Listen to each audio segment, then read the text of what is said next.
All right, this video is the first in a two-part series. The first part being we need to update the catalog for Fabuwood. So Fabuwood, real quickly, is a manufacturer that we do our cabinets with, and we have a designer who does the design, and then we simply import his file. So we get a PDF file, which we can see obviously three-dimensionally, and then a TXT file, which is the one that he's going to need to update in order to create the actual purchase order and pricing. So let's just say you change the kitchen island from blue to white. He would give you a new TXT file. You would import that, and you would get instantaneous pricing from Fabuwood. So it's an absolutely wonderful system. We used to go back and forth 100 times with designers. Now it's literally the click of a button. So what happens is, here's your resources right here. He's getting an error message right now because there's been an update.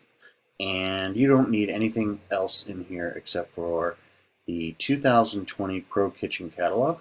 2020 ProKitchen is the software, and the only thing he needs, you don't need FAQs, you don't need instructions, you just need this downloadable link right here. So here's your downloadable link, and you go to the 2020 US Catalog, and this is the link he needs. So this is their FTP site, copy, paste, send back to the designer. And as you can see right here, today is what, June 24th?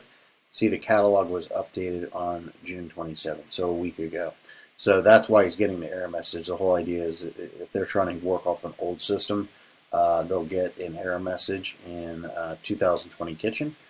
And then what happens is we just have to give them the new file, and they're up to date, and then they can do all the changes again, and we can process it. So let me know if you have any questions. This first part, give them the updated file. The next part we're going to do is how to import the TXT file and create the purchase order and pricing. Let me know if you have any questions. Hope this helps.